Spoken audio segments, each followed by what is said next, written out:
Oke. Salam untuk kita semua. Hari ini kita masuk ke bagian kelima dari bahan kita, itu tentang pekerjaan roh. Dan tokoh yang diambil itu adalah Bezalel.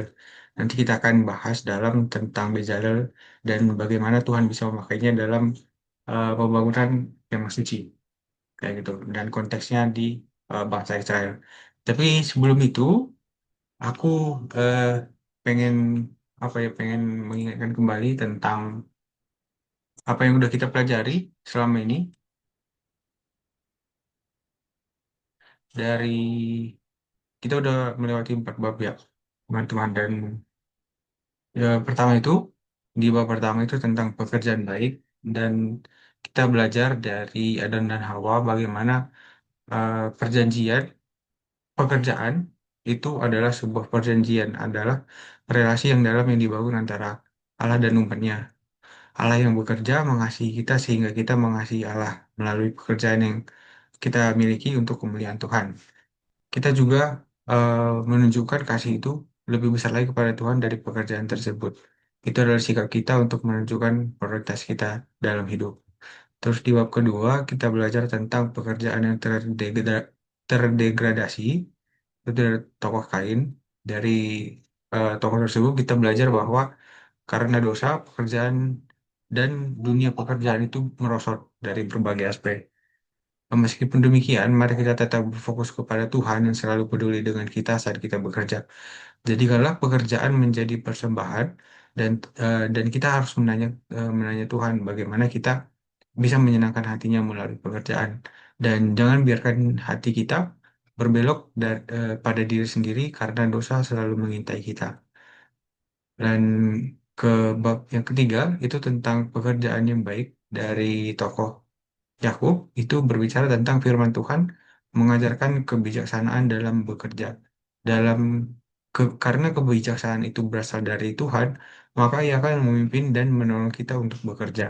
Seperti Yakub yang tidak ingin lepas dari Tuhan, mari kita tetap berfokus kepadanya dan tidak perlu khawatir, serta memohon kebijaksanaan jika kita merasa kurang mengerti. Dan yang terakhir yang kita pelajari minggu lalu itu tentang Yusuf, tentang pekerjaan kejuruan. Kita belajar bahwa kita semua kita harus menguasai diri kita akan godaan yang ada di tempat kerja. Dan dari situ kita belajar bahwa karena kedekatan Yusuf kepada Tuhan, dimanapun dia ditempatkan, tempat itu terberkati, kayak gitu. Oleh karena kedekatannya,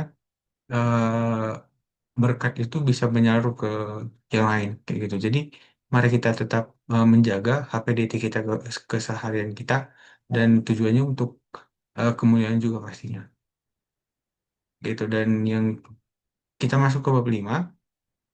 Bab 5 ini tentang seperti yang aku bilang tadi tentang pekerjaan roh, dan tokoh yang diambil itu adalah Bezalel.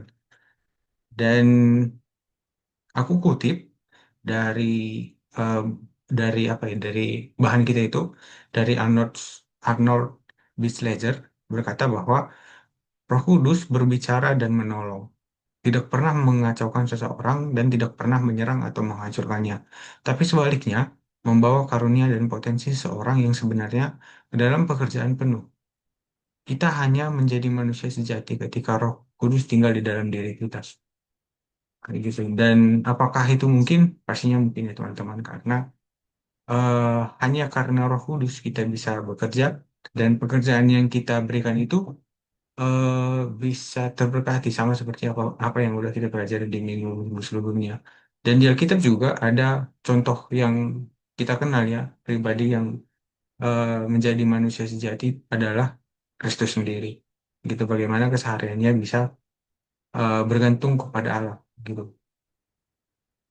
Nah, di bahan juga aku lihat ada kutipan kalau eh, salah satu kepercayaan yang berbahaya tersebar luas saat ini adalah bahwa Allah memberikan rohnya kepada orang-orang dalam bentuk karunia rohani hanya untuk pelayanan di gereja. Aku garis bawahi hanya. Gitu. Jadi menurut yang membuat buku ini ada pengertian gitu ya, ada pengertian bahwa karunia rohani itu hanya untuk di gereja. gitu. Dan di luar gereja kita bekerja ataupun berkeluarga, bermasyarakat itu bukan karena roh, kayak gitu, bukan pekerjaan roh, gitu. Dan ini adalah hal yang salah ya.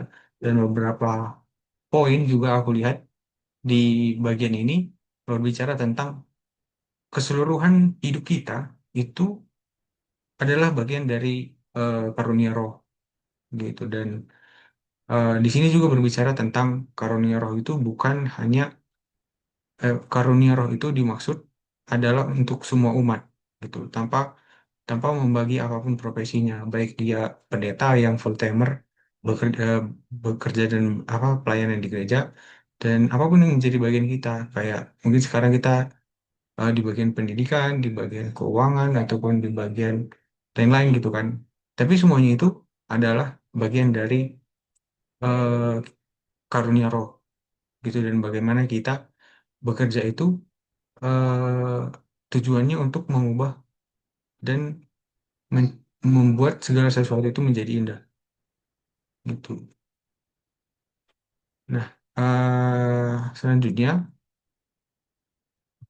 di bahan juga aku lihat bahwa manusia itu bekerja karena roh Tuhan telah memberikan kita kekuatan dan bakat untuk bekerja.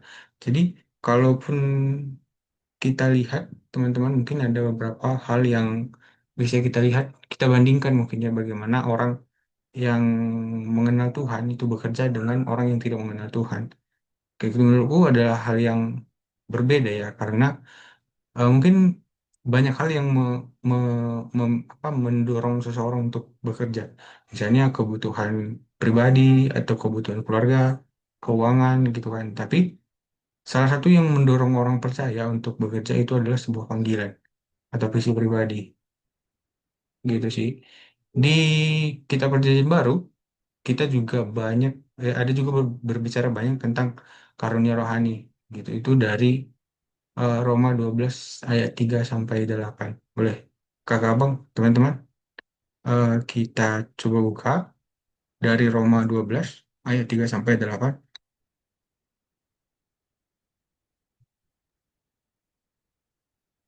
Roma 12 ayat 3 sampai 8.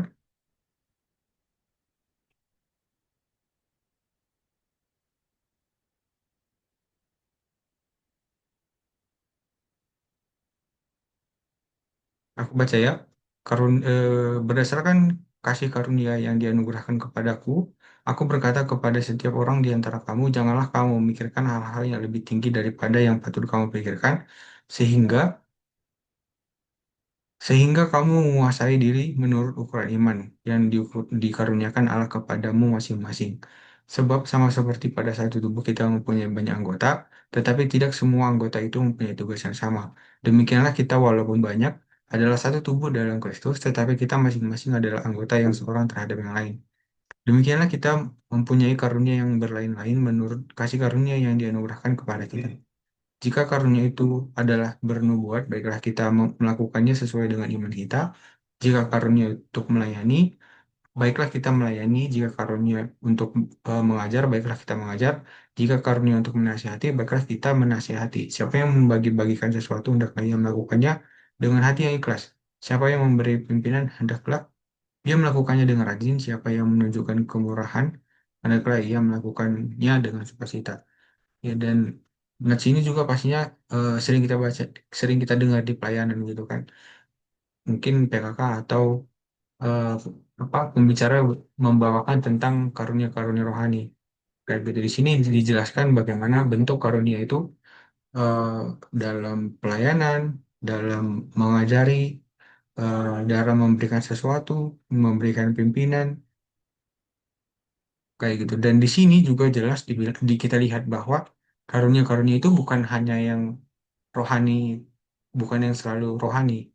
Maksudnya bukan rohani, bukan yang kita lihat di gereja saja, gitu. Tapi contohnya yang konkret itu ada seperti memberikan semangat, memberi, memimpin, dan kegiatan yang itu kegiatan yang bisa dilakukan di mana saja, Pas. Dan yang paling sering kita kerjakan pastinya mungkin memimpin ya.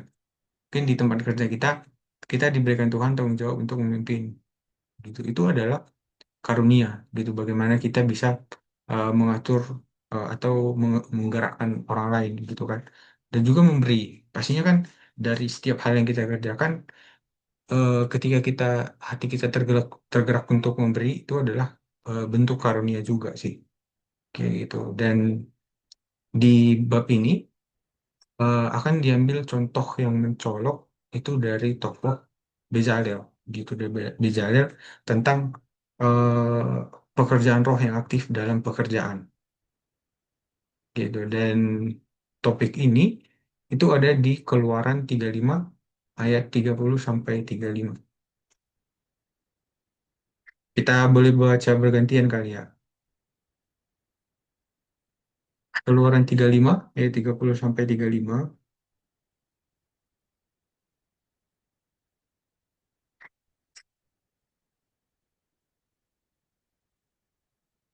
Kita baca bergantian, yang 30 cowok-cowok, yang mungkin nggak bisa serentak kali ya. Harus satu-satu ya. Nanti takutnya nggak serentak. Ayat 30 aku, terus ayat 31 ke Apri, 32 ke Fitra, 33 ke Gebi, 34 ke Bang Yo. Oh, Bang si Gabriel udah keluar. Di Gebinya udah keluar. Aku ganti berarti ya. 33, 30 aku, 31 April, 32 Fitra, terus 32, 33 Bang Yo, aku balik ke aku 34, terus 35 April. Gitu kali ya. Boleh?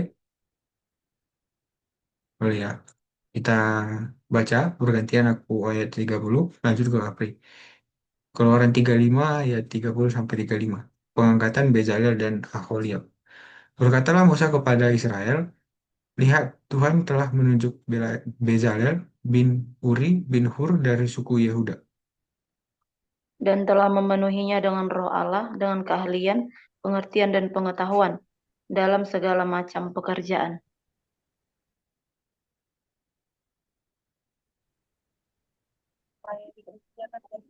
Sorry, belum kedengaran suaranya.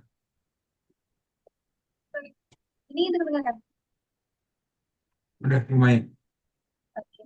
Yakni untuk membuat berbagai rancangan supaya dikerjakan dari emas, perak, dan tembaga.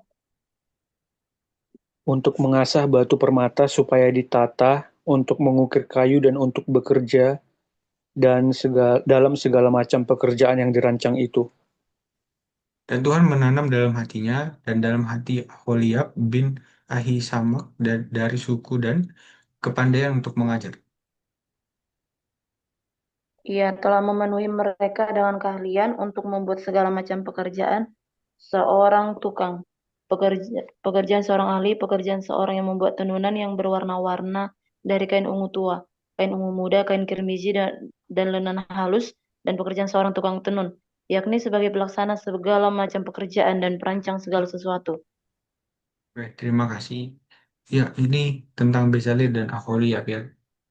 Sebelum kita bahas ke bagian ini, aku pengen lihat dulu ya dari latar belakangnya. Dari yang paling, jadi pas waktu PA aku coba lihat kira-kira latar belakang Natsi ini tentang apa. Jadi aku telisik terkait peristiwa di Gunung Sinai kayak gitu. Jadi peristiwa di Gunung Sinai itu berbicara dari pasal yang ke-19 sampai ke pasal yang ke-35 gitu. Tapi itu cukup panjang.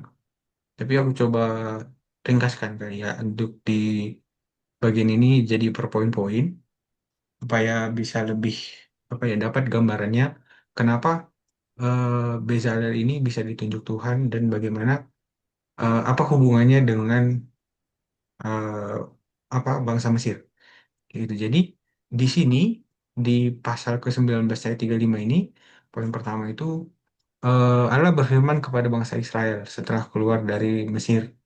Musa menjadi perantara penyampaian apa yang Allah firmankan kepada Musa dan membuat perjanjian dengan Tuhan. Selama 40 hari, Allah mengajarkan banyak hal dan Allah menuliskannya pada loh batu. gitu. Mungkin teman-teman kalau di sekolah minggu kali ya, kita kita pernah dengar gitu kan bagaimana Tuhan membuat firman-Nya di loh batu. Gitu di loh batu Tuhan sendiri yang menulis pakai jarinya gitu kan, dan loh itu akan dibawa kepada bangsa Israel. Tapi selama 40 hari itu bangsa Israel malah membuat membuat membuat berhala gitu, yaitu patung anak lembu emas gitu ya, patung anak lembu emas. Dan karena selama 40 hari itu eh, Tuhan tahu bahwa bangsa Israel sedang sedang sedang menyembah berhala dan mendukakan hati Tuhan, sehingga Allah menyuruh Musa untuk menyampaikan bahwa bangsa Israel bertobat gitu. Dan di situ kita bisa lihat bahwa Musa memecahkan batu loh tersebut bersama dengan patungan lembu tersebut. Dan poin terakhir itu Musa memohon kepada Allah agar bangsa Israel itu bisa diampuni. Dan terakhir, Tuhan menyuruh Musa untuk membuat loh batu yang baru dan membuat perjanjian yang baru dengan bangsa Israel, dan Allah memberikan 10 hukum Taurat. Gitu. Jadi sederhananya sih begini. Jadi ketika bangsa Israel setelah keluar dari perbudakan di Mesir, setelah 40 hari lamanya berjalan bukan 40 hari, tiga bulan. Itu dia di Keluaran 19 ayat 1. Setelah 3 bulan mereka berjalan di padang padang gurun ya, padang gurun. Mereka sampai di Gunung Sinai gitu, dan Allah memilih dan mempersiapkan bangsa Israel untuk menjadi umat Tuhan. Artinya mempersiapkan, pastinya ada hal yang harus dipersiapkan, ada yang di-prepare gitu kan kalau bahasa sekarang. Ada hal yang harus dipersiapkan baik dari bangsa Israel dan bagaimana peribadatannya gitu. Di sini waktu atau pada peristiwa di Gunung Sinai ini, di Tuhan memilih dan mempersiapkan bangsa Israel menjadi harta kesayangannya, kerajaan iman, dan bangsa yang kudus. Boleh kita baca yang ayat ke Keluaran 19 ya teman-teman.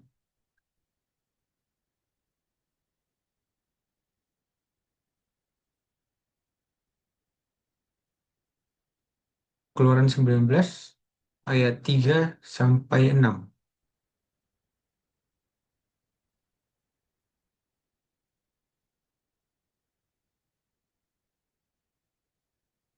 Udah dapat semua? Eh, ada yang mau bacakan? Satu orang membantu, kita gantian nanti. Boleh?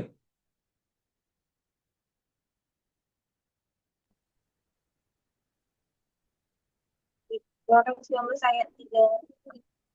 Keluaran 19 ayat 3 sampai 6.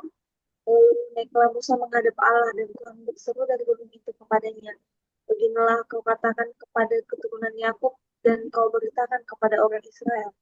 Kamu sendiri telah melihat apa yang kulakukan kepada orang Mesir dan bagaimana aku telah mendukung kamu di atas sayap Raja Wali dan membawa kamu kepadamu.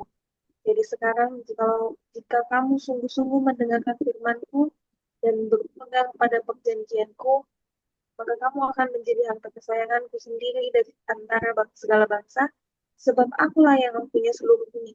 Kamu akan menjadi bagianku, kerajaan iman, dan bangsa yang kudus. Inilah semuanya firman yang harus kau katakan kepada orang Israel. Oke. Jadi kalau kita mungkin pernah dengar bangsa Israel adalah bangsa apa? Umat perjanjian gitu ya.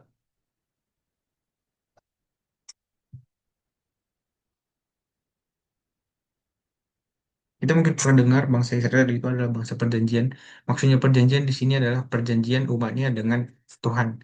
Kayak gitu. Jadi di Keluaran 19 ini adalah peristiwa di mana Allah ingin membuat suatu perjanjian dengan bangsa Israel. Gitu. Dan di ayat ke 5 dibilang tadi, jadi sekarang jika kamu sungguh-sungguh mendengar firmanku dan berpegang pada perjanjianku, maka kamu akan menjadi harta kesayanganku sendiri di antara segala bangsa, sebab akulah yang mempunyai seluruh bumi. Itu di sini terlihat bahwa ketika Tuhan meminta bangsa Israel ini untuk menjadi umat pilihan Tuhan, syaratnya ada, yaitu ketika bangsa Israel sungguh-sungguh mendengarkan firman dan berpegang teguh pada perjanjian, kayak gitu. Lalu di ayat di di Keluaran 20 di pasal selanjutnya itu berbicara tentang ke-10 firman, yaitu hukum Taurat. Itu Allah berbicara langsung kepada bangsa Israel tentang 10 hukum Taurat. Itu di ayat yang 1 sampai 17. Teman-teman boleh baca. Itu berbicara tentang hukum Taurat ya. Dan di sini terlihat jelas bahwa kemuliaan Tuhan tampak gitu. Jadi di bagian ini yang mau aku bagikan adalah bagaimana Musa gitu diminta oleh bangsa Israel untuk menjadi penyampai penyampai firman yang Tuhan sampaikan kepada Musa, karena bangsa Israel itu takut gitu ya, takut kalau langsung mendengarkan firman Tuhan secara langsung. Itu nanti kita akan lihat alasannya. Di selanjutnya seluruh bangsa itu menyaksikan Guntur mengguntur. Itu di eh, Keluaran 20 ayat 18, Keluaran 20 ayat 18 itu tentang begini firman Tuhan, seluruh bangsa itu menyaksikan guntur mengguntur, kilat sambung menyambung, sangkakala berbunyi dan gunung berasap. Maka bangsa itu takut dan gemetar dan mereka berdiri jauh-jauh. Kayak gitu. Itulah kemuliaan Tuhan yang tampak gitu, dan oleh karena kejadian tersebut bangsa Israel takut gitu ketika harus mendengarkan firman Tuhan. Itu yang menyebabkan bangsa Israel meminta Musa menjadi perantara, kayak gitu. Di Keluaran 21 sampai 30 itu berbicara tentang banyak sekali eh, apa ya, peraturan-peraturan dan bagaimana cara upacara upacara adat gitu. Itu teman-teman boleh baca. Tapi yang mungkin intinya sih yang bakal aku jelasin sedikit itu tentang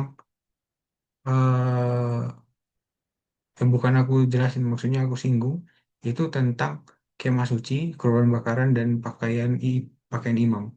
Dan ada banyak gitu selain yang aku sebutkan tadi, ada banyak hal yang di kitab tersebut dijelaskan secara detail gitu. Tapi kita nggak akan fokus ke sana. Kita akan balik lagi ke topik kita itu di Keluaran 31. Kita boleh buka sekilas ya teman-teman di Keluaran 31. Jadi ketika Tuhan berfirman kepada Musa menyampaikan banyak sekali ketentuan, peraturan dan cara-cara membuat kemah suci, kurban bakaran, di ayat 31 Tuhan berfirman dan menunjuk Bezalel dan Aholiab gitu. Ketika Tuhan sudah menyampaikan eh, apa firman-Nya dari pasal ke 21 sampai 30, di situ Tuhan menunjuk gitu dua orang untuk mengerjakan apa yang harus dikerjakan bangsa Israel, kayak gitu. Di sini kalau kita lihat pasal tersebut itu akan disampaikan ulang oleh Musa kepada bangsa Israel di pasal yang ke 35, kayak gitu. Nanti yang di pasal 32 itu tentang anak lembu emas, tapi kita langsung lompat ke pasal yang 35. Itu yang pasal yang kita baca tadi bersama, kayak gitu. Mungkin itu kali ya latar belakangnya. Jadi yang coba aku mau sampaikan adalah eh, ketika bangsa Israel keluar dari Mesir perbudakan, kitab Keluaran ini berbicara tentang bagaimana Tuhan mempersiapkan bangsa Israel menjadi umat pilihannya gitu. Dan kita akan melihat kenapa Tuhan memilih Bezalel dan Aholiab ini menjadi, kalau aku tangkap sih, menjadi apa ya, pemimpin, eh, pengrajin, atau mungkin yang akan mengajari orang-orang lain untuk membuat kemah suci, membuat baju gitu ya, baju imam dan lain sebagainya gitu. Jadi kalau aku kutip juga dari bahan yang udah kita pelajari bersama, ada 3 poin utama dari kitab Keluaran ini. Jadi poin pertama itu tentang pembebasan dari perbudakan, pembebasan bangsa Israel dari Mesir ya, gitu. Dan yang poin kedua adalah pemberian Allah tentang perjanjian dan hukum hukum Taurat. Gitu. Jadi kitab Keluaran ini berbicara juga tentang bagaimana Allah eh, membuat perjanjian dengan Musa, mewakili Musa yang bangsa Israel, dan bagaimana Allah memberikan hukum Taurat. Gitu. Dan hukum Taurat ini yang akan menjadi apa ya, menjadi pola hidup gitu bangsa Israel, menjadi pola hidup bangsa pilihan, umat pilihan Tuhan, kayak gitu. Dan yang ketiga itu dan disinilah poin Bezalel, Bezalel Bezalel tersebut dan Aholiab masuk gitu, proses pembangunan kemah suci atau tabernakel tempat Allah akan bertemu dengan umatnya gitu. Mengutip kata Alan Coe, ada 3 aspek kehadiran Allah pada umatnya bangsa Israel.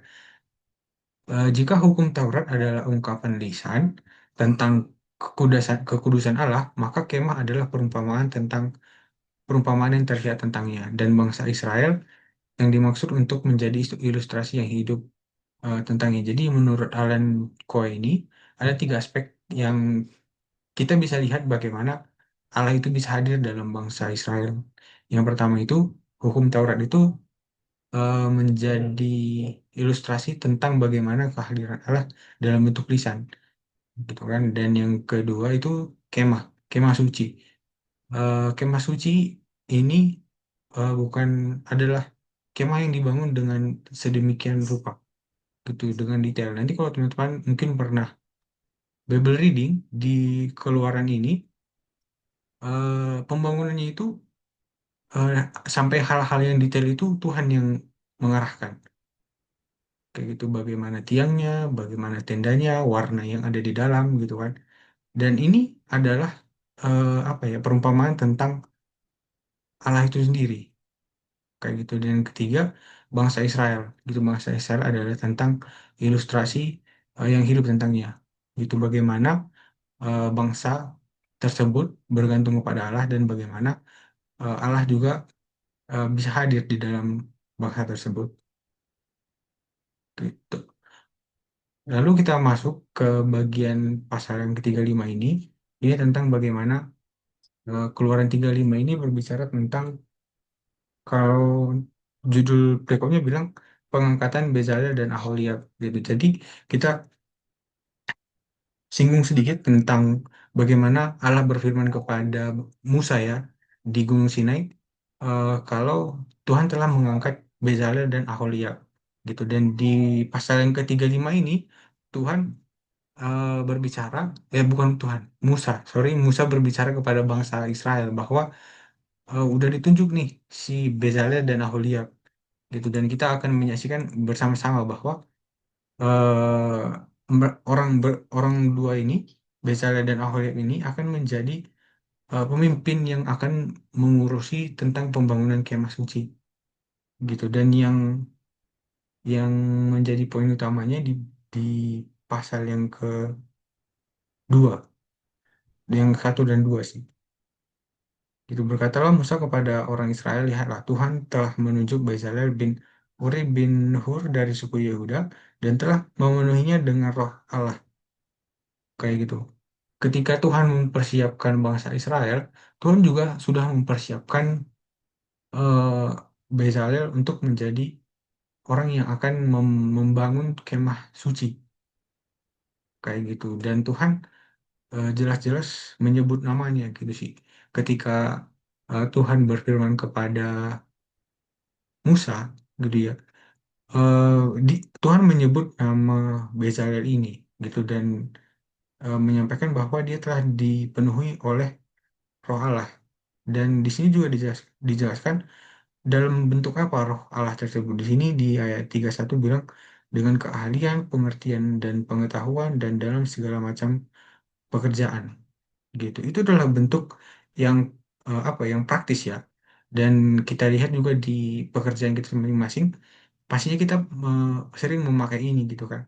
Bagaimana tentang pengetahuan. Misalnya kalau aku di bidangku yang aku geluti sekarang di karir aku sekarang adalah bagian pajak gitu kan. Dan bagaimana eh, belajar di kuliah, belajar juga di beberapa kursus gitu kan. Dan itu semua adalah kalau di sini dibilang itu adalah pengertian dan pengetahuan dari Allah gitu. Dan di sini bukan hanya Bezalel ya, dan ada juga Aholiab. Aholiab ini kalau aku tangkap dia itu kayak asisten gitu, asisten yang membantu Bezalel kayak gitu. Oke. Di sini kalau di bahan yang kita baca di aku ada kutip ada 3 dimensi terkait pemberian roh ini dalam dunia pekerjaan gitu di pasal yang 31 dan 32 yang tadi kita baca. Di sini ada 3 aspek dimensi katanya pemberian rohani. Yang pertama adalah hikmat yang berarti kecerdasan dan penglihatan praktis, melihat dan merancang dan mencari tahu bagaimana melakukannya. Gitu hikmat. Menurutku hikmat ini seperti kebijaksanaan ya, kebijaksanaan, pengetahuan dan bagaimana kita bisa melakukan sesuatu dengan baik gitu kan. Dan yang kedua itu adalah pengertian dan pengetahuan yang memberikan kejelasan tentang pemecahan masalah kayak gitu. Jadi eh, karunia roh itu diberikan Allah kepada kita juga dalam bentuk pengetahuan kayak gitu. Pengetahuan yang dimaksud adalah untuk memberikan pemecahan masalah gitu ketika kita mungkin mengalami kendala atau mungkin menghadapi sesuatu yang sulit dipahami, Tuhan bisa memberikan kita pengetahuan dan cara kita untuk menyelesaikan masalah. Dan yang terakhir adalah keterampilannya itu kemampuan praktis dengan tangan dan hati kita yang bersatu dalam melakukannya, kayak gitu. Eh, Lalu di poin selanjutnya di ayat ke-34, di ayat 34 di sini dibilang dan Tuhan menanamkan dalam hatinya dan dalam hati Aholiab bin Ahisamak dari suku Dan kepandaian kepandaian untuk mengajar gitu. Di ayat 34 ini Roh Kudus memberikan suatu kuasa kepada Bezalel dan juga Aholiab untuk menunjukkan kepada orang lain cara melakukan hal-hal yang baik dan indah dengan memberikan kepada mereka kebijaksanaan, pengertian dan keterampilan praktis. Kayak gitu. Jadi balik lagi ke konteks yang kita bahas tadi bersama tentang pembangunan kemah suci, Tuhan juga memberikan eh, bukan hanya pengetahuan ya. Di sini juga kita lihat bahwa Bezalel dipersiapkan Tuhan untuk mengajar bagaimana cara membuat kemah suci tersebut, gitu karena kayak yang aku tadi sempat singgung bahwa kalau kita baca kitab Keluaran itu akan menjelaskan banyak tentang kemah suci tersebut kayak gitu dan hal yang mendetail dan bagaimana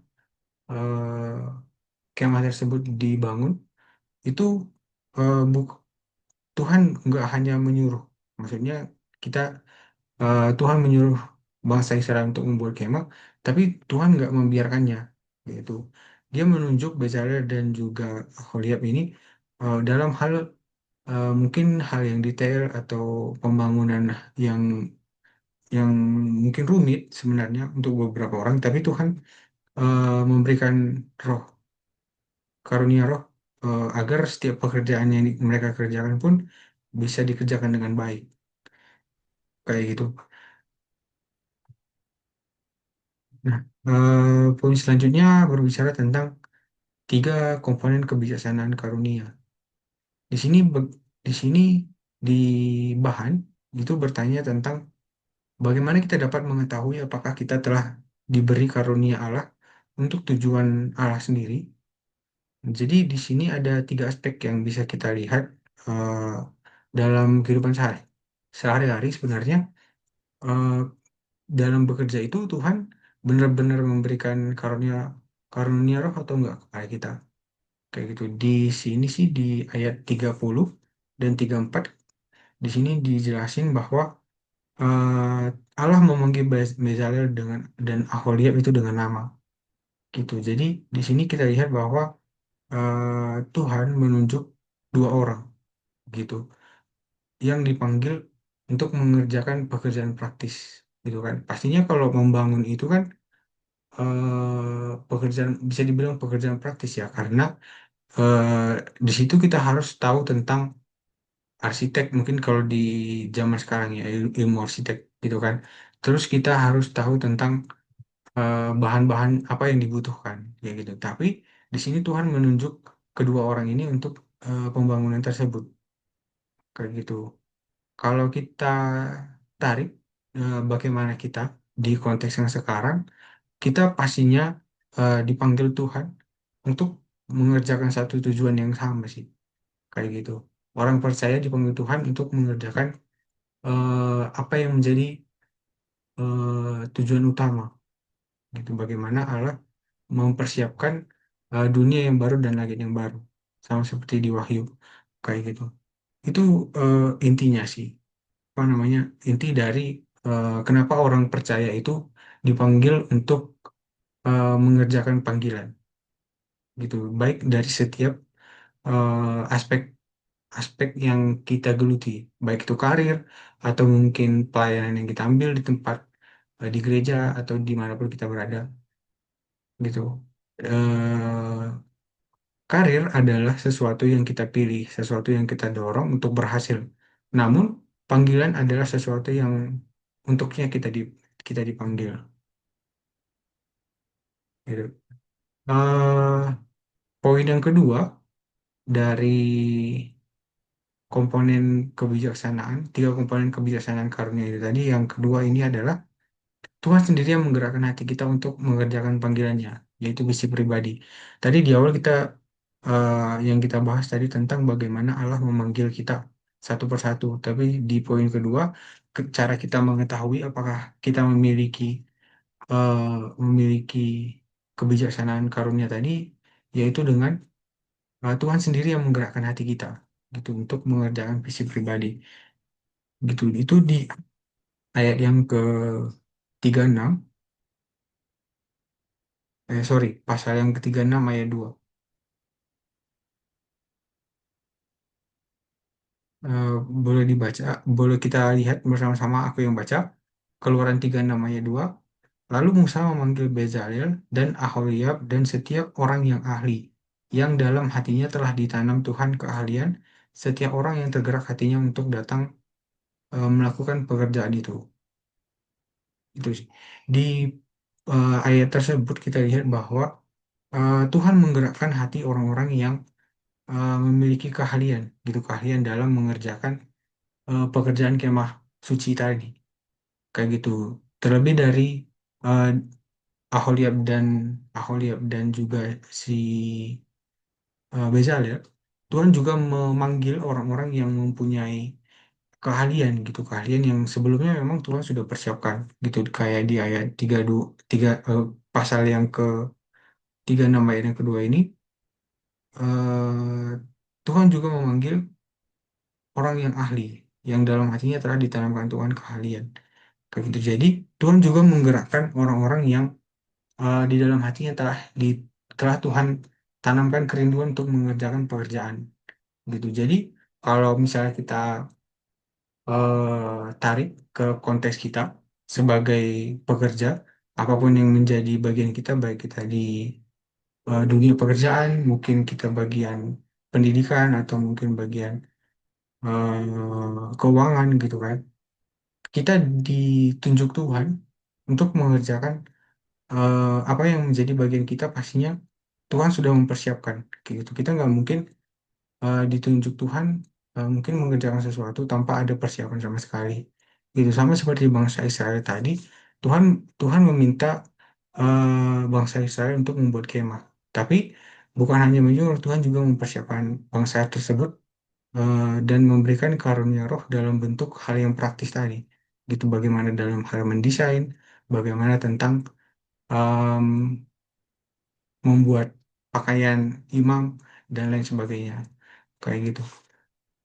Hmm, kita lanjut ke poin yang ketiga, bagaimana kita mengetahui apakah kita telah diberikan karunia oleh Allah, yaitu yang ketiga adalah karunia dan panggilan kita perlu diakui oleh orang lain.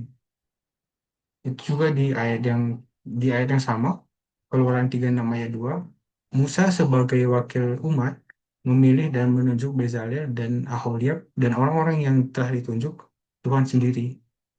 Panggilan dapat dikonfirmasi oleh orang-orang terdekat kita seperti keluarga dan juga teman dekat, khususnya orang tua.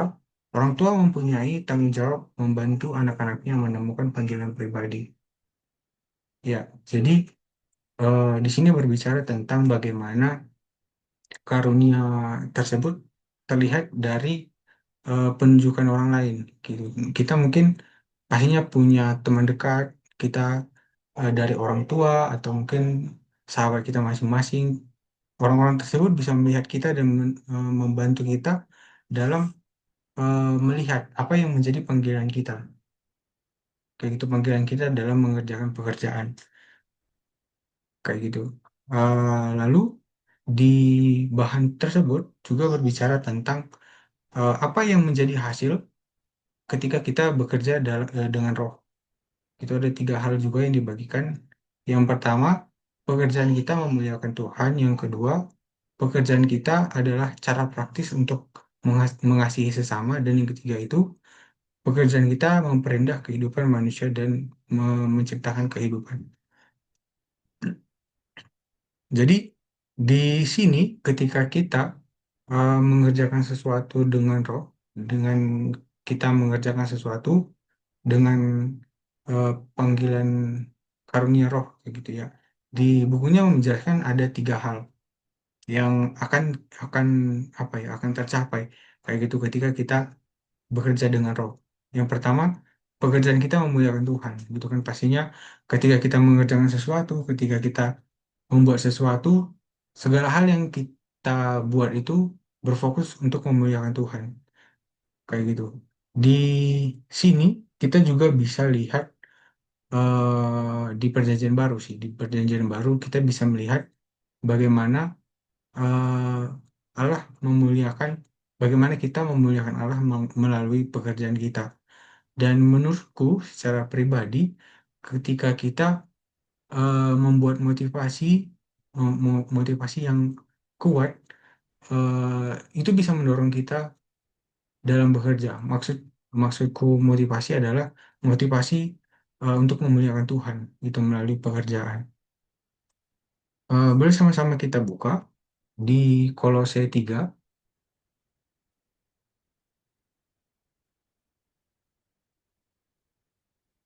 Di Kolose 3 ayat 22 sampai 24.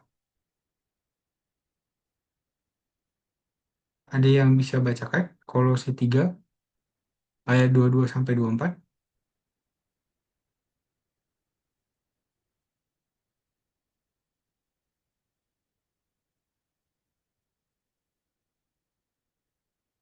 dari Bapak. Kolose 3, Kolose 3 ayat 22 sampai 24. Hai hamba-hamba, taatilah Tuhanmu yang di dunia ini dalam segala hal. Jangan hanya di hadapan mereka saja untuk menyenangkan mereka, melainkan dengan tulus hati karena takut akan Tuhan. Apapun juga yang kamu perbuat, perbuatlah dengan segenap hatimu seperti untuk Tuhan dan bukan untuk manusia. Kamu tahu bahwa dari Tuhanlah kamu akan menerima bagian yang ditentukan bagimu sebagai upah. Kristus adalah Tuhan dan kamu hambanya. Iya, jadi di sini bisa terlihat jelas bahwa eh, Paulus menyampaikan kepada umat di Kolose, kita harus mengerjakan pekerjaan kita seperti apa yang kita perbuat kepada Tuhan. gitu, bukan kepada manusia. Di sini dibilang, hai hamba-hamba, taatilah Tuhanmu yang ada di dunia dengan segala hal. Itu pasti eh, teman-teman yang di sini di dunia pekerjaan punya atasan gitu ya, punya atasan atau tuan-tuan. Ya kalau di sini dibilang eh, taatilah Tuhanmu ya. Kalau mungkin kita pakai bahasa sehari-hari, taatilah eh, atasanmu gitu, taatilah apa ya? Mungkin kalau di perusahaan manajer kali ya, itu kita harus menaati manajer kita dan jangan hanya di depan mereka saja untuk menyenangkan hati mereka, melainkan dengan tulus karena takut akan Tuhan. Gitu. Jadi di sini Paulus menyampaikan bahwa ketika pun kita sebagai seorang yang mengerjakan sesuatu dan ketika kita punya atasan, kita harus mengerjakan segala sesuatunya karena kita tulus hati untuk Tuhan gitu. Dan di ayat 23 bilang, apapun juga yang kamu perbuat, perbuatlah dengan segenap hatimu dan untuk Tuhan, bukan untuk manusia. Gitu pasti akan lebih bermakna ketika kita mengerjakan sesuatu bukan untuk manusia gitu, tapi untuk Tuhan. Karena Tuhan, kemuliaan kita akan memuliakan Tuhan melalui apa yang kita kerjakan ketika kita mengerjakannya untuk Tuhan. Kayak gitu. Di poin selanjutnya itu tentang pekerjaan kita adalah cara praktis untuk mengasihi sesama. Gitu. Tadi kita udah lihat gitu ya bagaimana Bezalel dan Aholiab itu sebenarnya secara tidak langsung mengasihi sesamanya. Kenapa aku bilang gitu? Karena ketika ketika Bezalel dan Aholiab membuat kemah suci, membuat pakaian dan membuat segala hal yang ada di dalam kemah tersebut, secara tidak langsung mereka membantu bangsa Israel untuk bisa merasakan kehadiran Tuhan gitu di dalam umat tersebut gitu. Karena kalau di zaman Perjanjian Baru ketika seseorang mau berdoa kepada Tuhan mereka nggak bisa langsung kayak kita sekarang gitu. Jadi mereka harus punya perantara gitu. Mereka punya perantara, apa yang mereka doakan itu harus disampaikan melalui perantara, nggak bisa secara langsung gitu Kak. Itulah yang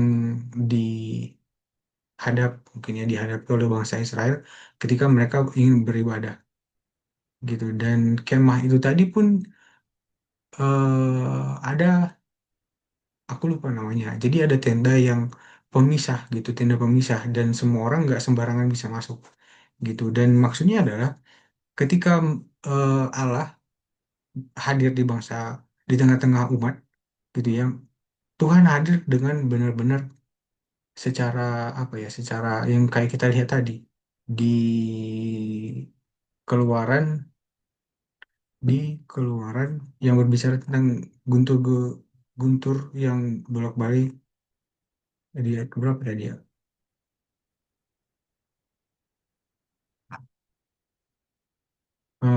Ke pasal yang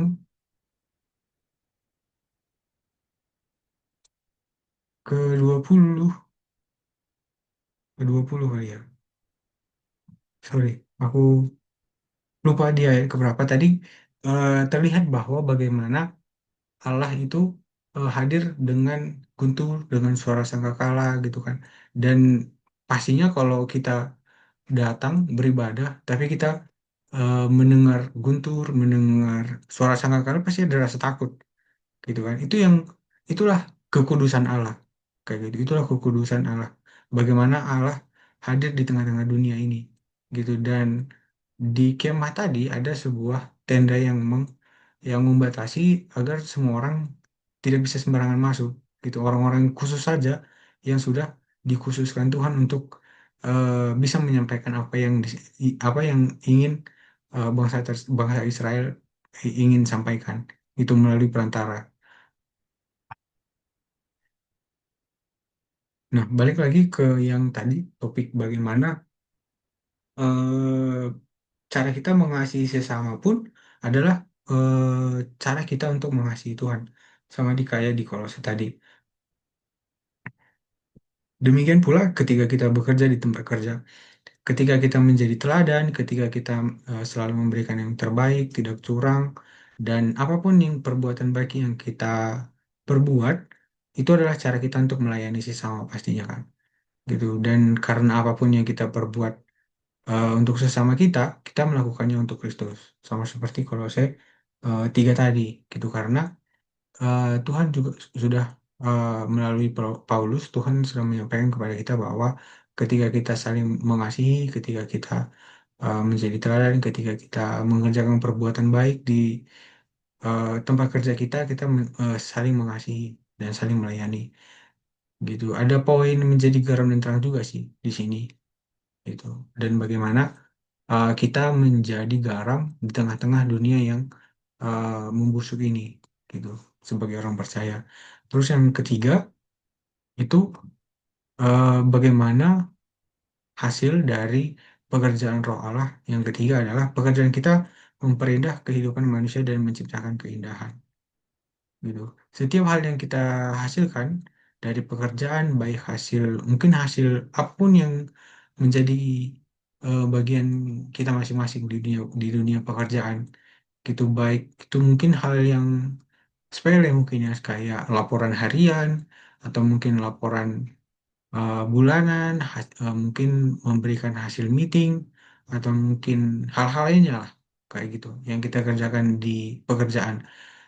Tapi semua pekerjaan yang kita kerjakan tadi ketika kita bekerja dengan roh, hasilnya akan pasti yang terbaik kayak gitu. Pastinya beda ketika seseorang mengerjakan laporan, pastinya nggak asal-asalan, atau mungkin ketika kita mengerjakan sesuatu, mungkin membuat laporan, itu kan hasil yang kita laporkan itu benar-benar adalah hasil yang terbaik kayak gitu. Dan yang poin terakhir yang mau aku bagikan adalah ketika kita eh, ketika kehadiran roh itu bisa kita rasakan bukan hanya dari lagu-lagu rohani dan juga ketika kita beribadah di gereja. Itu mungkin yang terlihat, tapi bukan hanya itu, gitu. Tapi karunia roh juga kita bisa rasakan dalam hal-hal yang kita kerjakan di dunia secara keseluruhan melalui kehidupan kita, gitu. Oleh karena itu, kita harus berdoa agar kita dipenuhi oleh roh untuk melakukan apapun yang kita kerjakan dengan baik, lebih dengan sepenuh hati dan dengan kekuatan kita, seperti Bezalel dan Aholiab dan para pekerja lainnya yang bersama mereka, karena Kristus adalah Tuhan yang kita layani dan sesama kita dengan yang kita kasihi secara langsung maupun tidak langsung, dan kita semua, dan semua itu dapat dapat menjadi sesuatu yang indah bagi Tuhan, gitu. Itu aja sih yang mau aku bagikan. Dari teman-teman yang lain mungkin ada yang mau menambahi atau mungkin mengkoreksi apa yang aku sudah sampaikan, dipersilahkan. Ada yang mau menambahi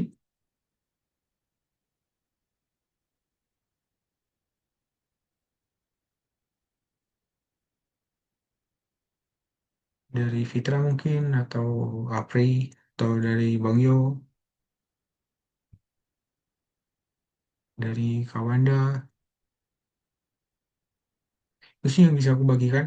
Mungkin intinya gini sih. Eh, Tadi topik utama yang menjadi topik utama di bab ini adalah pekerjaan roh, gitu. Dan di sini diawali tentang apa ya, apa namanya, latar belakang kitab Keluaran, yaitu kejadian di Gunung Sinai, gitu. Dan Tuhan menunjuk eh, Aholiab dan juga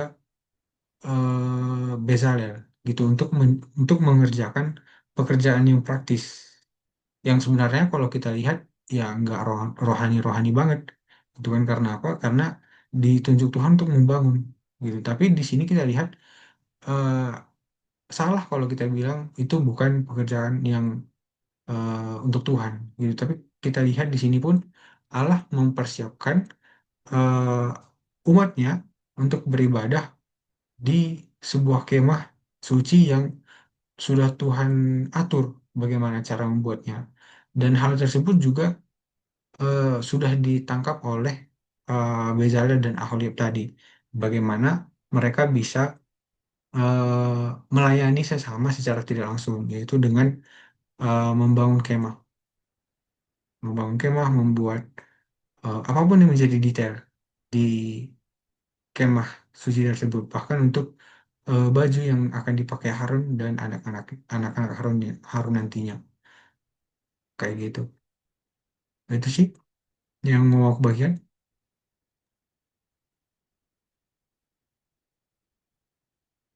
Ya, abang mau nambahi boleh. Boleh, Pak. By the way, Apri sama Wanda di sini kan masih belum ini kan, belum malam mingguan kan. Apri sama Wanda di sini kan, Dek?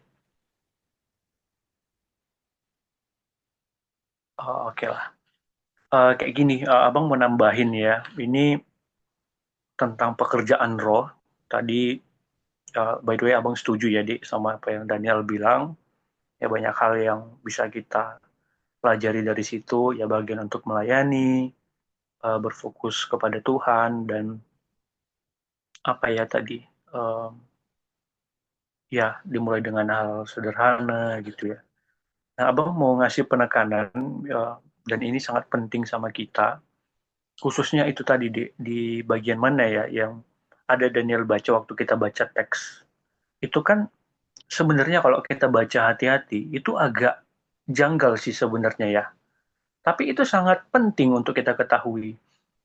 Tuhan memberikan bijaksana kepada mereka, pengertian untuk mengajar lewat roh yang dia apa ya bahasanya gimana ya bahasanya dengan pengertian yang Tuhan berikan di hati mereka.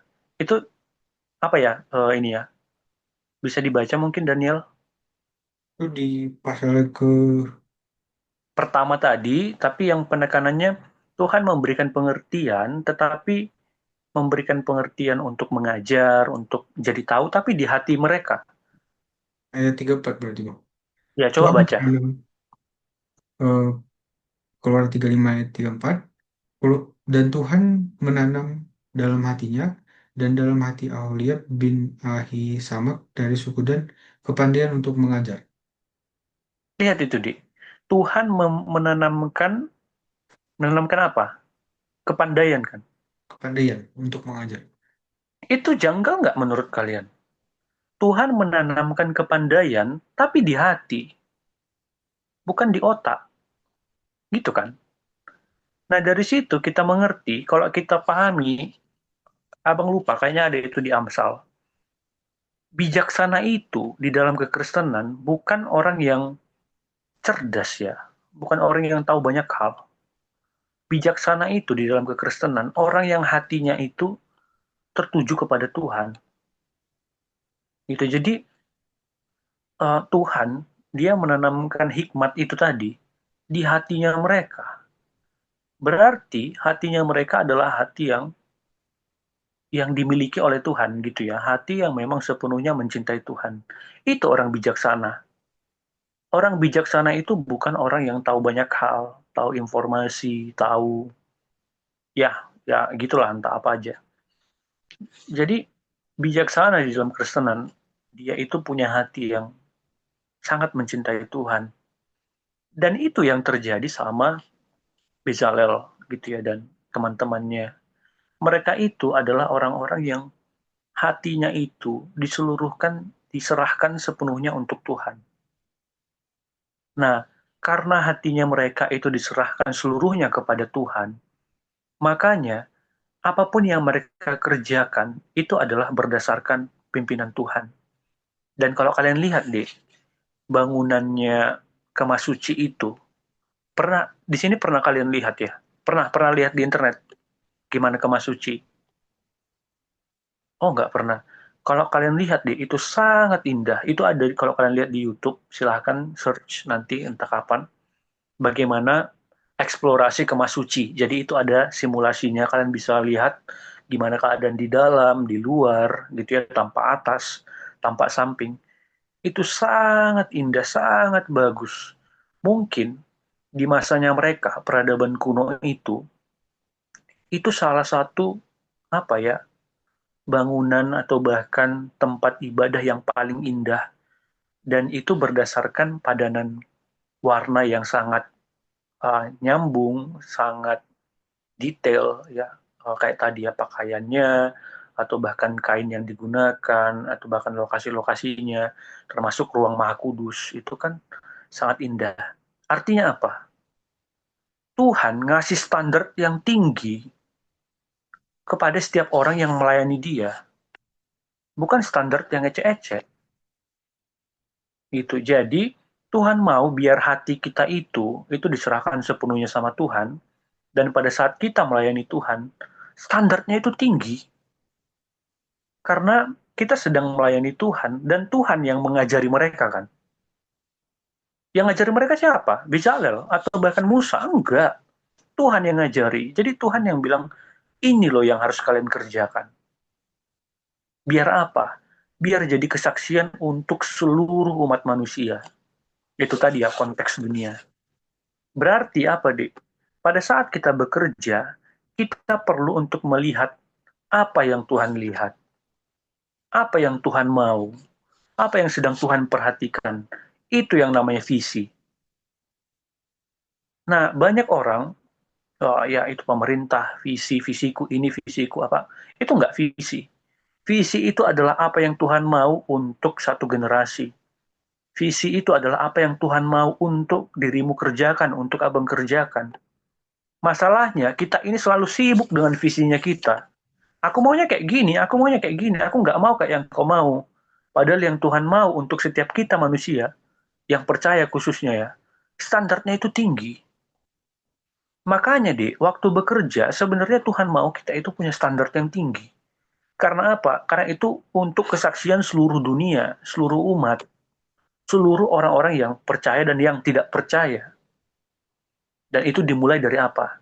Dari hati yang mencintai Tuhan. Nah, yang mau abang bilang, ini harusnya kita bersyukur ya. Kita bisa KTB sekarang. Yang mau abang bilang ini, Dik. Banyak orang nggak tahu tentang ini. Uh, Tuhan kan bilang kayak gini ya. Masalahnya kan bang, hatiku itu udah kukasih sama Tuhan, tapi tetap gini-gini aja. Enggak, dirimu belum ngasih. Abang pun belum ngasih sepenuhnya. Karena di mana hatimu berada, di mana hartamu berada, di situ hatimu berada. Di mana hartamu berada, di situ hatimu berada. Nah, itu bicara soal apa? Bahwa di hatiku itu sepenuhnya ada Tuhan. Sepenuhnya dia yang aku layani, dan aku sangat kepengen gitu kayak Bezalel, aku sangat pengen melayani Tuhan, makanya standarnya tinggi pun akan aku kerjakan. Kalau kita belum ada di tahap itu, sebenarnya ya masih banyak berhala di hati kita. Nah, abang mau ingatkan kalau di mana hartamu berada, di situ hatimu berada. Harta dalam hati itu seringkali digambarkan ya sesuatu yang sangat kita sayangi, sangat kita pegang, bahkan seringkali itu nggak kita sadari, dan itulah menjadi penyebab kita sering jatuh di dalam kesalahan-kesalahan yang sama. Apa bang misalnya um, harta yang jadi berhalaku itu uang ya, karena aku memang ya kepengennya uang, yakin uang, sebenarnya nggak uang. Mungkin dirimu, mungkin abang memberhalakan apa? Mungkin kenyamanan, memberhalakan apa? Soal jaminan masa depan. Mungkin aku sedang memberhalakan apa ya? Jadi abang kemarin ngecek, ya Tuhan, aku jujur, aku punya kelemahan di sini, tapi sebenarnya itu apa ya? Itu abang cek gitu. Ternyata coba ya, kamu pun bisa cek ya, selidiki apa yang jadi berhala di hatimu. Uang kah gitu, atau penerimaan orang lain kah? Sampai abang cek, ternyata abang ada juga sih. Abang itu kemarin pernah tes yang ini juga sih, live trap. Itu ada namanya live trap. Agak kejawab gitu, tapi setelah abang coba gumuli sama Tuhan, kayaknya abang itu orang yang pecinta power. Abang itu suka gitu, aku pengen diperlakukan khusus, jadi ada power yang jadi um, yang jadi kenyamananku. Aku pengen ketika aku punya power itu, aku bisa ngasih pengaruh gitu ke orang-orang. Dan itu sangat nggak baik. Nah, apa yang jadi harta di hatimu ya yang selama ini kamu pegang-pegang gitu? Kenyamanan mungkin, penerimaan orang lain, atau bahkan apa ya, merasa diri paling paling penting, paling berharga, atau bahkan dan itu seringkali kita tutupi dengan embel-embel hal lain gitu ya. Aku jadi kelemahanku uang, jadi kelemahanku ini karena luka masa laluku, karena iniku, bla bla bla bla. Padahal sebenarnya enggak itu. Tapi sebenarnya ada berhala yang terus kita pegang-pegang, kita jaga-jaga. Sampai akhirnya kita nggak ngerti yang mana pimpinan Tuhan dan yang mana nggak pimpinan Tuhan. Kayak gitu. Itu perlu untuk diselidiki dan mari bertobat akan hal itu. Dan itu akan membuat kita jadi ngerti pimpinan Tuhan kayak Bezalel. Bezalel adalah orang yang dipimpin Roh Kudus dan dia mengerti pimpinannya Tuhan. Ketika Tuhan ngasih arahan, dia tahu standarnya itu tinggi. Dan itu dia kerjakan. Dan itu tadi yang kayak dibilang Daniel, pada akhirnya ketika dia mengerjakan itu, ada memang apresiasi dari orang kadang-kadang yang bilang, oh bagus ya, itu tandanya memang kamu terpanggil di dalam hal itu. Ya mungkin kamu kayak rajin ibadah atau sering ngasih nasihat, jadi teladan atau rajin nyampaikan firman, itu adalah salah satu tanda ya ada ya bakatmu di situ, mari kembangin di situ gitu-gitu. Kadang-kadang itu Tuhan izinkan terjadi ya biar kita semakin peka ya sama panggilannya Tuhan. Nah, baru um, apa ya tadi? Ada sih satu lagi yang mau Bang bilang. Tuh Bang lupa.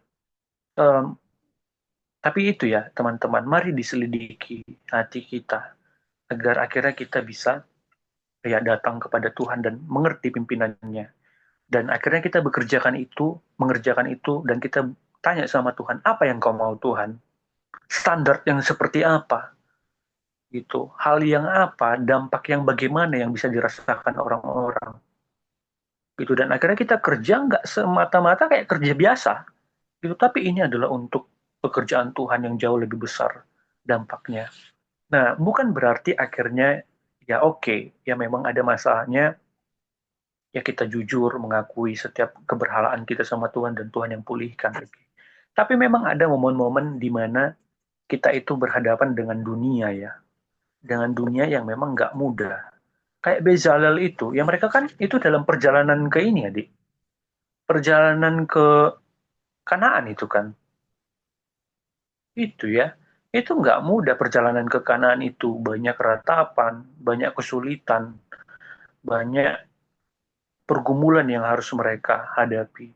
Nah, ya firman Tuhan itu mengingatkan kita untuk ke Tuhan itu jujur. Itu ya, Dik. Pada waktu kita kecewa, kita marah, nggak apa-apa. Yang ngomong ke Tuhan. Atau bahkan kalau perlu marah ke Tuhan. Itu it's okay. Itu ada ruangnya di dalam Alkitab. Kitab ratapan itu adalah kitab yang meratap sama Tuhan. Bahkan ada yang momen di mana dia marah sama Tuhan. Tuhan itu, dia punya penguasaan diri yang sangat baik ya. Jadi kamu itu nggak perlu membela-bela dia. Atau bahkan untuk jujur sama dia pun itu perlu. Kadang ada momen loh, di kalian itu misalnya sangat kesal di dunia kerja atau bahkan di dalam keseharian. Rasanya pengen marah gitu. Pengen kayak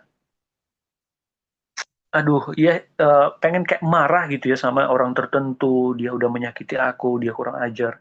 Tapi ke Tuhan itu oh nggak boleh. Tuhan itu harus aku jaga, dia harus aku lindungi. Pokoknya dia nggak berkaitan sama hal ini gitu ya. Iya, di omongan kita kayak gitu, tapi di dalam hati kita ada semacam kayak kemarahan yang sering kali nggak kita sampaikan dengan jujur sama Tuhan. It's okay, boleh. Ya Tuhan itu bukan pribadi yang harus kamu bela-bela. Sekalipun memang kita dipanggil untuk beritakan Injil, iya. Tapi bukan berarti kita nggak bisa ngomong sama Tuhan, nggak bisa marah. Itu boleh, marah sama Tuhan. Karena ini ya, Tuhan itu, dia kalau di Wahyu itu kan, dia peduli sama gereja yang memang yang dia apresiasi, bahkan yang ditegur sama Tuhan itu pun karena Tuhan masih sayang. Tapi kalau Tuhan udah nggak sayang sama satu gereja, dia biarin. Gitu ya. Kita pun bisa kayak gitu sama Tuhan. Bukan berarti Tuhan yang salah di situ gitu ya, tapi ada semacam tuntutan di dalam hati kita yang seringkali bisa terjadi. Tuhan, aku marah lah sama keadaan ini. Kenapa kau kayak nggak peduli ya? Kayak gitu. Seakan-akan dirimu nggak peduli, nggak dengar aku udah nyampein ini, nyampein itu, tapi kayak nggak kau jawab. Itu sangat baik untuk kerohanian kita. Itu boleh. Ya, kalau mau marah sama Tuhan nggak apa-apa. Marah aja. Karena memang kita ada di dalam dunia yang berdosa. Sampai akhirnya pelan-pelan kita sadar gitu ya. Sadar kalau sebenarnya ya aku pun mungkin ada salahnya. Dan aku pun mungkin belum mengerti sama pimpinan Tuhan. Mungkin ke depannya Tuhan akan ngasih jawaban yang lebih ini bisa membuatku mengerti. Itu namanya meratap di hadapan Tuhan dengan baik. Ya, jadi Tuhan itu bukan pribadi yang ya harus kamu jaga-jaga atau apa. Enggak. Ya, dia itu punya penguasaan diri yang sangat baik dan dia itu ini ya pengen berinteraksi dengan benar kepada dirimu, kepada diri abang. Jadi mari jujur di hadapan Tuhan. Jujur di hadapan Tuhan seperti sahabat, seperti biasa aja gitu. Ya kayak kita dengan Bapa. Sampai nanti pelan-pelan Tuhan ajari. Kalau mau marah, marah. Kalau mau sedih, sedih. Ya bukan berarti kita nggak bisa marah ya, bisa. Bukan berarti kita nggak bisa sedih di hadapan Tuhan, bisa. Ya gitu. Karena ya harus jujur, banyak ketidakadilan yang kita hadapi di dunia kerja. Tapi orang yang demikian pelan-pelan Tuhan ajari, pelan-pelan Tuhan pulihkan. Abang selalu bilang ke adik-adik itu kayak, kalian tahu nggak, um, siapa itu yang ke Niniwe itu? Yunus itu. Dia itu nggak mau ke Niniwe karena dia nggak mau Niniwe itu Tuhan pulihkan. Kenapa? Karena Niniwe itu jahat. Jadi Yunus itu disuruh Tuhan untuk beritakan Injil ke Niniwe. Yunus nggak mau. Sampai akhirnya dia kan merengek-rengek sama Tuhan. Ah, nggak enak kali lah mereka itu bisa diselamatkan. Padahal mereka itu jahat sama bangsaku. Tapi tahu nggak, Dik? Kalian ingat nggak waktu dia merengek-rengek, nangis di panas-panas? Tuhan buat pohon kan? Tuhan buat pohon. Terus nanti ketika Yunus udah baik moodnya, Tuhan hilangkan lagi pohon itu. Akhirnya dia marah lagi. Ah, kau memang gitu. Akhirnya Tuhan berikan lagi tempat perlindungan. Terus nanti itu Tuhan hilangkan lagi. Tahu nggak? Itu sebenarnya Tuhan lagi ngapain? Tuhan itu ya sama kita pun sebenarnya dia kayak gitu ya. Tuhan itu lagi membujuk Yunus. Ya dia lagi bercanda di situ. Udahlah, kenapa rupanya? Apa yang salah? Terus dia buat gitu kan. Terus nanti dia ambil lagi. Terus ya Yunus marah lagi. Ya kau kayak gitu, kau nggak peduli sama kami, lebih peduli sama mereka. Terus Tuhan datang lagi. Kenapa rupanya? Itu gitu, Di. Itu adalah relasi yang indah antara kita dengan Tuhan. Tuhan mau bilang itu. Kalian mau merengek pun, aku akan tetap ada. Aku akan tetap ya di sisi kalian gitu. Kalau mau marah nggak apa-apa. Aku dengar. Tuhan lagi bilang kayak gitu, Di. Ya, jadi itu adalah orang yang pada akhirnya pelan-pelan Tuhan rawat, Tuhan lawat, Tuhan pulihkan ya afeksinya sampai dia jadi ngeh ya ngerti pimpinannya Tuhan ya dan dia dapat bijaksana karena apa? Karena sepenuhnya akhirnya dia sadar bahwa yang aku butuhkan itu adalah mencintai Tuhan sepenuhnya, pimpinannya yang akhirnya aku dengarkan gitu ya. Cuman seringkali karena kita nggak jujur sama Tuhan akhirnya bersedih, hanya bersedih nangis ya sebentar, tiba-tiba udah ketawa-ketawa, wah buat medsos happy-happy. Aku sebenarnya nggak sedih, aku ini bahagia loh dengan kehidupanku, atau bahkan aku nggak terpengaruh loh sama intervensimu, sebenarnya aku ini bahagia gitu-gitu. Itu adalah hidup yang nggak jujur di hadapan Tuhan. Ya sebenarnya dia punya masalah tapi nggak sungguh-sungguh meratap sama Tuhan. Itulah orang yang ini ya, orang yang kayak gitu kan, kayak yang pernah Bang bilang, ada di masa ultra maskulinitas. Seakan-akan harus baik semua. Tunggu baik semua baru kita ini pamerin. Wah ini karena pimpinan Tuhan. Tapi tiba buruk, wah ini bukan pimpinan Tuhan. Oh nggak tentu ya. Nah, harusnya keadaan buruk pun kita bersyukur. Nah, di dalam kejujuran itu kita jadi ngerti ya bahwa yang kita butuhkan nanti pelan-pelan kita sadar bahwa yang kita butuhkan adalah Tuhan. Dan itu orang yang bijaksana. Itu orang yang hidup dalam pimpinan roh. Dan akhirnya kita ngerti, wah besar ternyata ya visinya Tuhan. Standarnya itu tinggi dan aku akan mengerjakan itu dengan sukacita. Gitu ya, kira-kira. Semoga ini memberkati. Itu aja, makasih.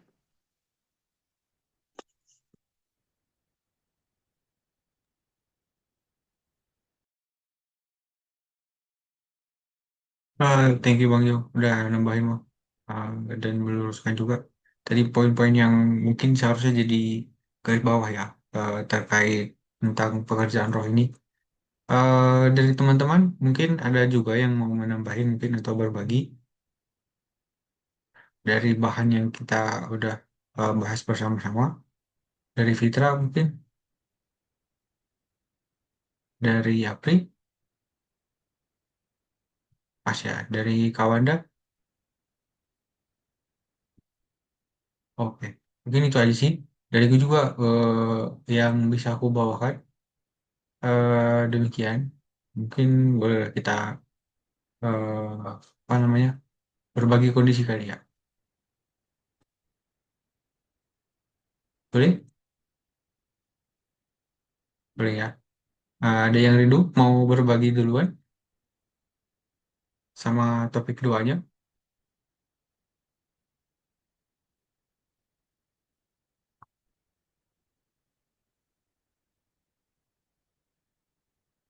Ada? Dari, oke, boleh dari BTW, kita. ini nanti mau kontak doa atau gimana? Kalau mau kontak doa biar langsung aku ketik di grup. Boleh. Dari aku bebas sih. Dari yang lain?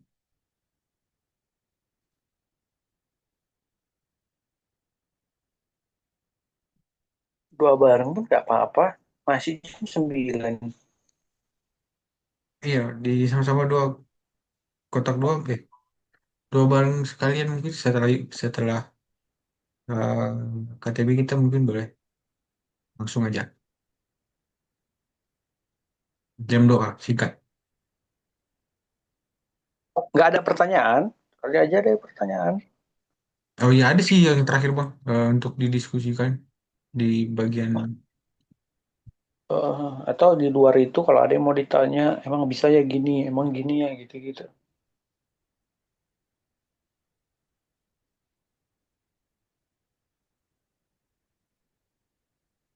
Gitu ya. Jadi sebenarnya abang agak ini, agak seneng sih ya di bahan ini waktu baca di bahan itu kan. Hmm, apa ya? Yang menariknya kamu itu lagi Tuhan pimpin dalam roh ketika ada sesuatu hal yang kamu senangi untuk kerjakan gitu. Kamu senang mengerjakan itu dan itu karena Tuhan yang mau. Jadi kayak abang mikirnya kayak, oh iya ya, ini KTB gitu kan, udah alumni tapi masih masih Tuhan kasih kesempatan untuk bisa ya dengar-dengaran, dengar firman. Itu pimpinan roh loh. Siapa coba mau capek-capek kayak gini? Iya, Ji. Abang itu, kalau abang kalian lihat di YouTube itu kan, apa sih kurang kerjaan sih anak ini gitu. Kadang-kadang mikir kayak ini anak STT atau apa sih gitu, gitu deh. Tapi abang sadar, em, aku nggak merasakan kehadiran Tuhan kalau aku nggak ngerjakan itu. Aku merasa kalau Tuhan itu ada gitu dan Dia merhatiin gitu deh. Itu ya, nah sensi itu yang sering kali nggak pelan-pelan nggak kita rasain. Itu kayak ngobrol sama Tuhan, ya sampai bisa menikmati kesendirian itu sulit loh. Ya kayak kayak Tuhan itu ada nggak ya gitu kadang-kadang kan. Itu tadi sebenarnya ada berhala yang belum bisa kita lepasin. Dan abang kemarin ngecek sih, oh, apa ya Tuhan, kenapa aku selalu jatuh di sini? Dan itu karena apa ya? Karena apa? Karena itunya pasti enggak.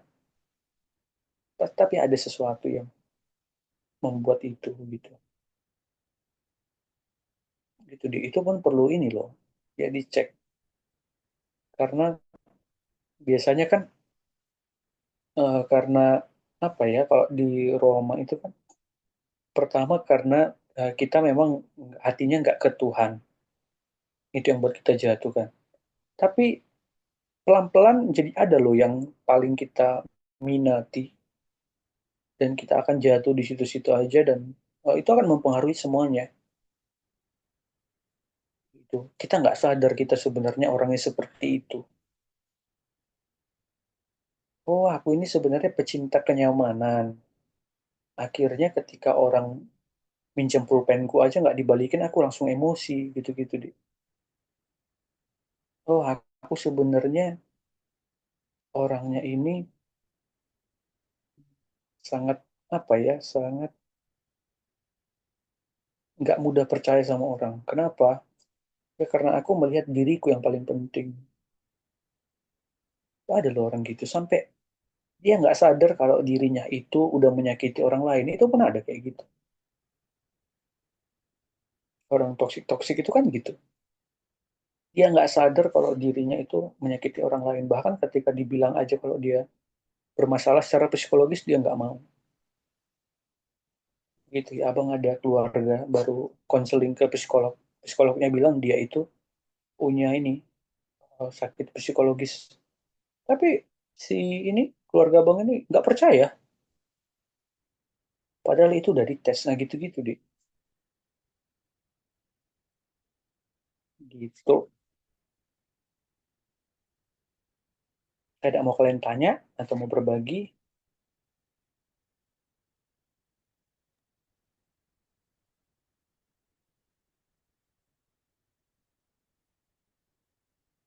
Gitu ya, Dek.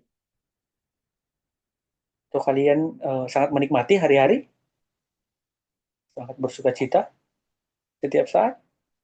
Iya. Gimana? Daniel gimana? Kalau aku lebih ke kayak terasa semua kayak rutinitas semata sih bang. Kayak apa ya? Mungkin aku kadang dulu dulu tuh pernah merasa bahwa rutinitas yang aku kerjakan sekarang itu kayak eh, ya udah gak apa-apa dikerjain gitu kan. Dan hari demi hari juga udah terlalui bulan masuk ke minggu masuk ke bulan dan ternyata yang aku rasakan itu lebih ke hambar sebenarnya. Itu karena melihat bahwa eh, apa ya yang aku kerjakan itu masih yang kayak self center aja sebenarnya gitu.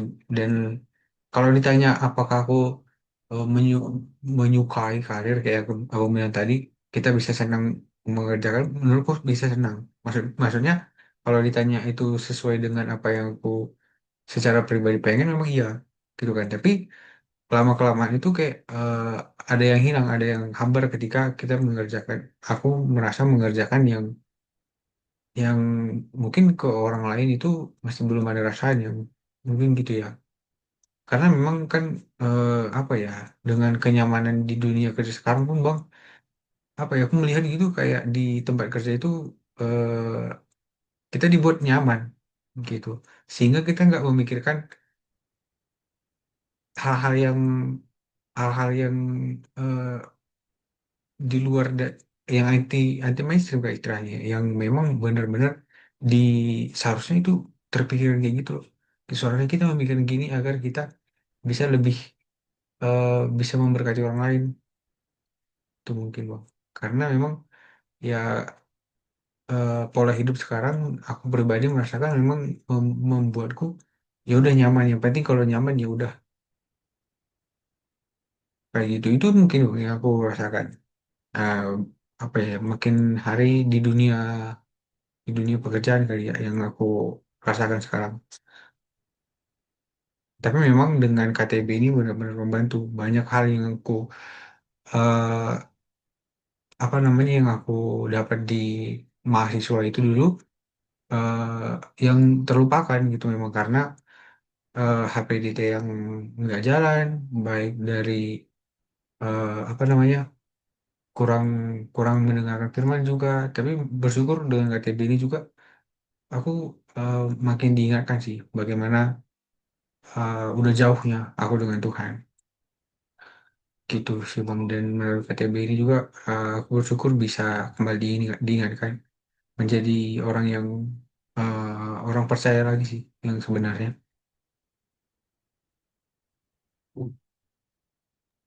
Sama boleh ditambahin ya, Dik. Sebenarnya di bahan itu ada kan.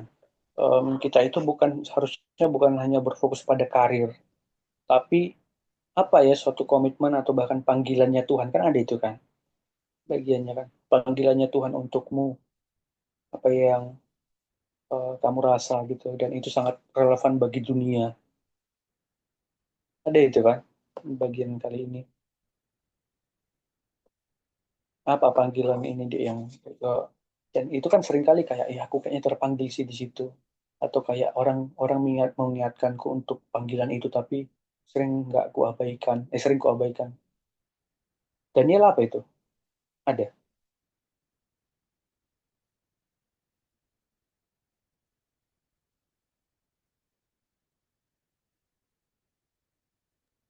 Mungkin ke yang lain dulu Bang, aku biar lebih dapat oh oke contohnya. oke Mitra Apri Wanda kalau bisa apa di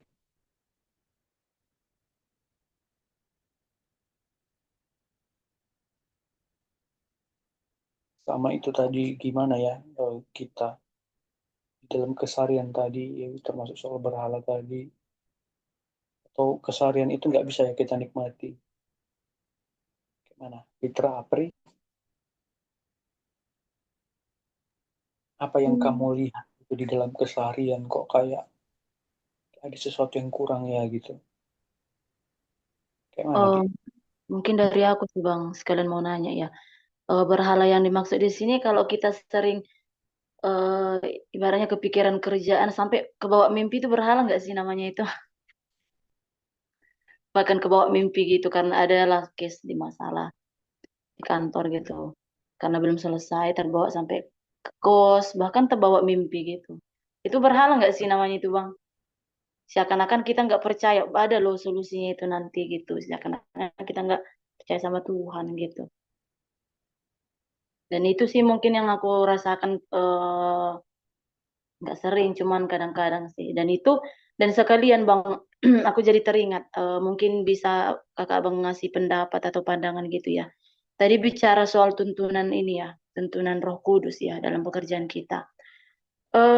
Aku yang 1 minggu atau 2 minggu ini sering kali masih bertanya-tanya gitu antara mana sih benarnya. Jadi kalau boleh berbagi ya, kakak Abang bukannya mengumbar-umbar apanya kerjaan, cuman aku butuh inilah dalam KTB ini butuh penjelasan atau kayak mana arahannya.